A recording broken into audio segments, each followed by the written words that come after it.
Allez Mickaël, on est parti.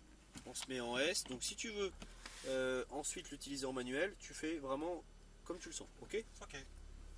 Je te conseille néanmoins éventuellement de partir sur au moins un tour en S. En mode S au niveau de la boîte pour pouvoir t'habituer au tracé. On t'a déjà roulé en R8 là ou pas? Non, pas encore. Ok, Non. donc c'est après. Donc là, important de prendre en compte. Et t'as déjà roulé auparavant sur circuit? Oui, oui. Dis-moi, parle-moi un petit peu de ces expériences. J'ai roulé beaucoup en moto. Ah, D'abord. ok. Ensuite, des expériences de baptême, de course, Ferrari, Porsche, Lamborghini. D'accord. Que toi tu as vécu en baptême, hein, t'étais pas au grand Ah volant. non, j'étais au volant. D'accord. C'est toi qui faisais les baptêmes. Non. T'étais au volant. Avec, comme ça se passe là. D'accord, ok. Alors, si je peux te donner un conseil, Oui. Mickaël, rappelle-toi de ce que tu fais en moto. Est-ce que tu as déjà roulé en moto sur circuit? Oui, oui. Pense à ce que tu fais en moto, en trajectoire. Est-ce que tu serais rentré tout à l'intérieur dans... Alors on va rester bien extérieur, on va laisser passer la R8. C'est juste que celle-ci elle est. Une fois qu'elle est dans le rétro, si tu veux, tu as à peine le temps de dire ouf qu'elle est déjà devant toi, donc il faut le prévoir. En moto, quand tu roulais sur circuit, si tu te rappelles bien, tu prenais jamais le virage tout intérieur ou tout extérieur. Tu faisais une trajectoire qui est dite extérieur, intérieur, extérieur, pour essayer de profiter de toute la largeur de la piste. C'est le même principe en voiture. Bien sûr qu'en bécane, on avait la possibilité de se pencher pour contrer un peu la force centrifuge. Ici, tu ne peux pas. C'est les suspensions qui vont jouer un petit peu là-dessus et c'est bien sûr beaucoup plus soumis à la vitesse. Donc les courbes en bécane, tu ne serais jamais rentré avec beaucoup de frein. Tu freines avant le virage. Tu es d'accord? Oui. Prends simplement en compte que tout ce que tu faisais en bécane, le freinage avant le virage, C'était il y a longtemps. d'abord le frein, ensuite la boîte, de regarder loin pour essayer d'anticiper. Tout ça, c'est les choses qu'on peut faire en bagnole, c'est pareil. Tout ce que tu ne faisais pas en bécane, mettre des grands coups de gaz dans le virage, prendre tout à l'intérieur, rentrer dans un virage en rajoutant du frein, bah ça, c'est des choses qu'on ne peut pas faire dans la voiture. Essaye simplement, même si c'était loin, de penser à la bécane. Et tu vas voir que la moto, pour la conduite, le pilotage d'une voiture sur circuit, c'est la meilleure école qui soit. Parce que tu es habitué en bécane à regarder loin, à tourner ta tête, à anticiper. Parce que si tu te laisses surprendre par un virage en bécane, tu finis sur le dos. En voiture, on a un peu coupé de la réalité passe par brise. Alors qu'en bécane, tu as la tête à l'extérieur, donc tu sais à peu près quelle vitesse tu roules.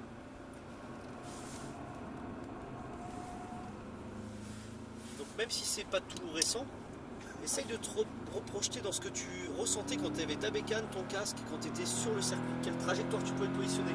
Est-ce que tu étais plutôt à droite ici ou tout à l'intérieur? À droite. Bien sûr. Est-ce que tu freinais là en rentrant? Ou est-ce que tu freinais les roues droites d'abord? T'adaptais ton rapport de boîte? Tu penchais ta bécane, plus tu la relevais, plus tu mettais l'accélérateur. Même principe en voiture. N'hésite pas à tourner la tête, allez jeter un petit coup d'œil. Là par exemple on rentre trop vite. Dis-toi que les pneus là, c'est ton meilleur indicateur. Quand ils commencent à couiner comme ça, c'est qu'il y a un truc qui va pas. Généralement c'est qu'on est en survitesse. Ça peut être trop de frein parce qu'on bloque un plus ou moins les roues. Ou ça peut être trop d'accélérateur, on fait burner. Et souvent c'est trop de vitesse.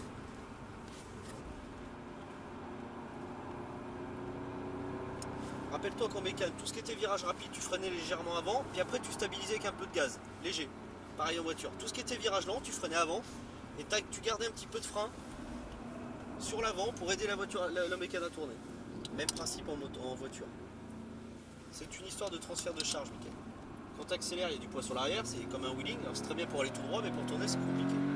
Quand tu freines, il y a du poids sur l'avant, et tu as quelque chose qui est plus directionnel. Je sais que je parle beaucoup. Non, mais j'essaie d'écouter et d'appliquer. Après. Allez, accélère. Tu ne freines qu'au repère qui est ici, le double. Encore. Non, maintenant tape les freins. Fort, puissant. Essaye d'avoir une pression de frein qui soit comme en bécane. Constant. Tu freines constante dans un premier temps, ensuite dégressive, notamment si tu rentres dans un virage lent. Là, on freine et puis on garderait légèrement le frein, mais on en enlève un petit peu petit à petit. Quelque chose qui peut t'aider, parce que sur la bécane, tu es quand même coincé par le réservoir donc, et les mains sur le guidon. Mais là, on a tendance à être un peu projeté sur l'avant. Serre-toi de ta jambe gauche qui ne te serre pas là. D'appui. En appui. Cale-toi dans le siège avant les freinages pour pouvoir doser ton freinage. Cale-toi dans le siège avant les virages pour pouvoir ajuster ton angle de volant parfaitement. Tu as la chance de ne pas avoir d'embrayage, donc il faut vraiment en tirer profit.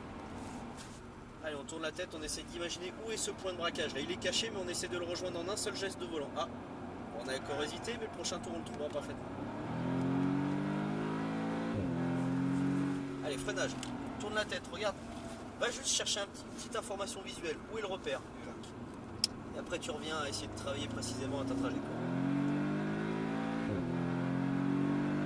Allez, tu peux rester un peu plus sur la droite. Un peu de frein puissant. Et on reprend l'accélérateur. Bien chercher plus précisément, tu vois. Il y a moins besoin ici de prendre de virage, on peut presque faire un peu comme une ligne droite finalement, on essaie d'être le plus direct possible.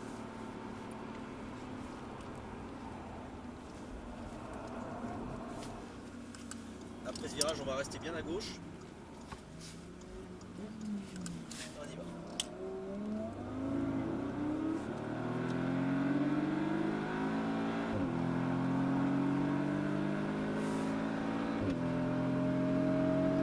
Qu'est-ce que t'en penses? C'est bien. Ça marche pas mal. Ouais.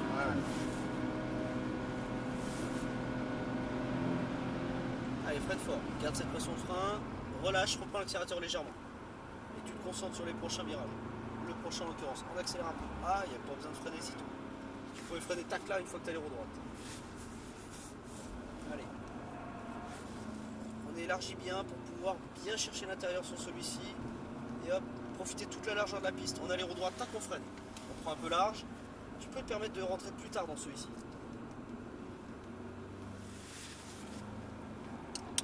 Allez, débraque bien, débraque bien. Naturellement, quand tu remets les roues droites, tu as tendance à pouvoir accélérer. C'est comme en moto, plus tu la relèves, plus tu peux passer la puissance au sol. Allez, freine. Attends bien le point de braquage, va le chercher loin. Et imagine où est l'autre. T'en as rajouté un peu, c'est non, c'est dommage, ton premier angle de volant, il était parfait pour l'atteindre. Débraque bien aussi. Profite un peu de ce bout de ligne droite pour se donner la vitesse et te donner envie de freiner derrière. Parfait. Garde cet angle de volant, il est parfait. Et on débraque et on accélère. Essaye d'être plus progressif dans ta gestion de l'accélérateur, comme en moto. C'est pas hop, j'en remets un coup, c'est plus je relève la moto, plus je accélère. Pareil en voiture, plus tu remets les roues droites, plus tu peux appuyer avec ton pied droit. Allez, Mickaël. Ici, gros freinage, on sacrifie le premier, on s'en fout quelque part. Ce qui va être important, c'est le deuxième droite, parce qu'après ce deuxième droite, il y a une ligne droite. Et c'est au bout de cette ligne droite que tu pourras perdre beaucoup de temps.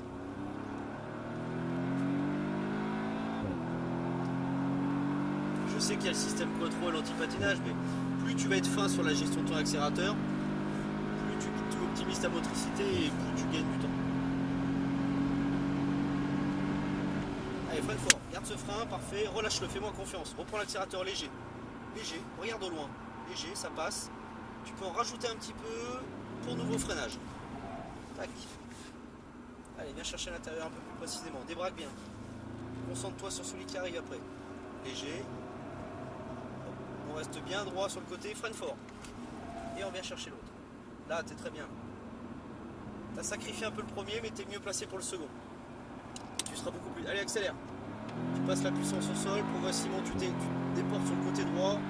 Tu penses au prochain freinage à fond. Freine fort. Allez, pense au point de braquage qui est très loin. Attends un peu. C'est bien ça. Bien. Allez, débraque. Débraque. Pareil, freine fort. Regarde où est le point de braquage. Le point de corde. Allez, on l'atteint et on commence déjà à penser à débraquer et on accélère. Allez, on enlève du volant. Super.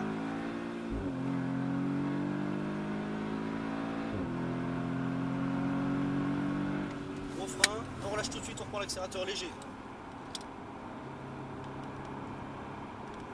Tu peux garder la même accélération pendant tout l'enchaînement, ça ne pose aucun souci. On attendra qu'il nous mette les warnings pour nous signaler qu'il nous a vus. Probablement après le virage. Tu vois, dans le second, au milieu, n'hésite pas éventuellement à le freiner un peu pour vraiment être bien positionné ici, quoi.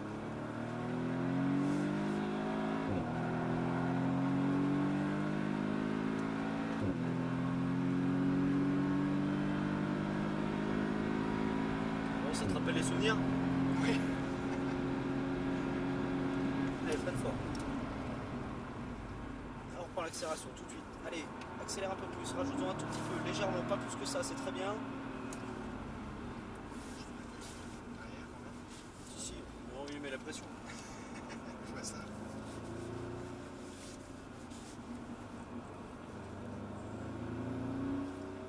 trajectoire, extérieur, intérieur, on vient chercher bien le point de corde. Allez, on passera à l'intérieur. Allez, on commence à accélérer. Allez, allez.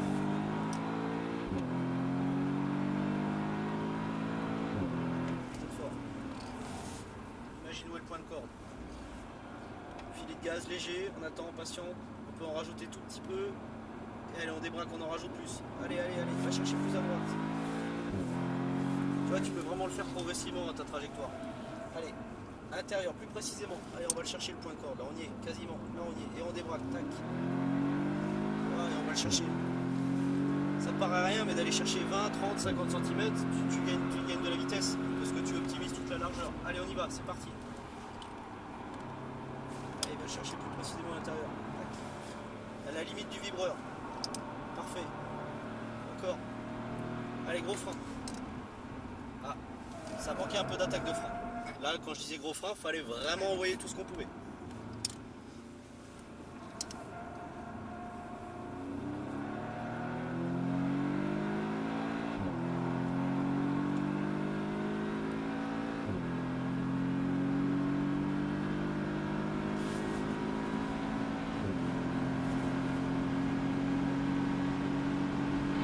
Allez, Fred, faut rentrer dans l'accélération. Reçu, Fred.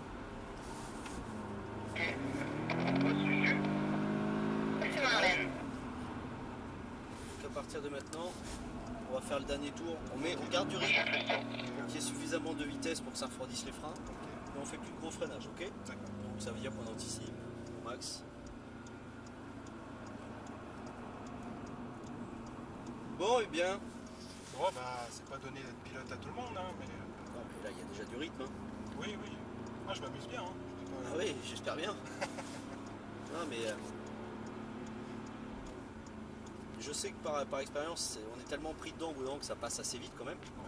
Et c'est vrai que j'ai voulu, enfin, j'ai essayé de te faire prendre en compte que la côté bécane. Pour toi qui as fait de la moto, il faut vraiment se concentrer là-dessus parce que tu as un gain de temps qui est énorme. Tu as une capacité de progresser si tu te focalises sur la moto, qui est un truc qui est phénoménal par rapport à quelqu'un qui n'en a jamais fait par exemple. Par rapport à quelqu'un qui en fait sur la route, il y a l'aspect trajectoire, projection du regard qui est déjà intéressant. Mais par rapport à quand tu en as déjà fait sur la piste, tu as déjà senti ces freinages assez importants, cette gestion de l'accélérateur dans un rythme un peu plus dynamique. C'est primordial. Moi, si tu me dis je m'appuie à fond, c'est complètement là-dessus. C'était il y a combien de temps la moto? Ah, c'était il y a 10 ans quand même. Oh, c'était hier, ça s'oublie pas ça. Non, ça s'oublie pas. Bon, Allez, freine un peu plus pour. Mais sinon, jamais en voiture. Sur circuit Si, rarement. pas de compétition à moto non plus, mais par contre, j'ai pas de voiture à moi pour faire du circuit. Mais j'ai fait.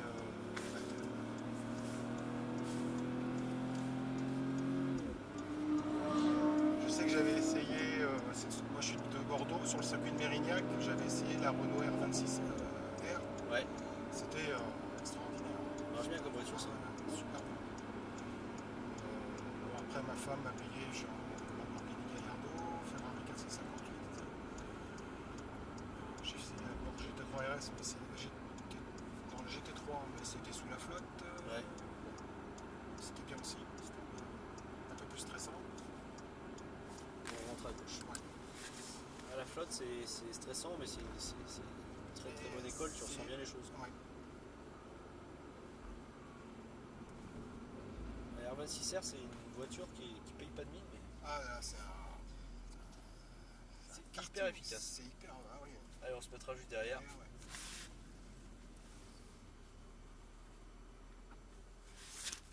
Et ben voilà, Et bah, voilà. on peut laisser le contact. Je te rends juste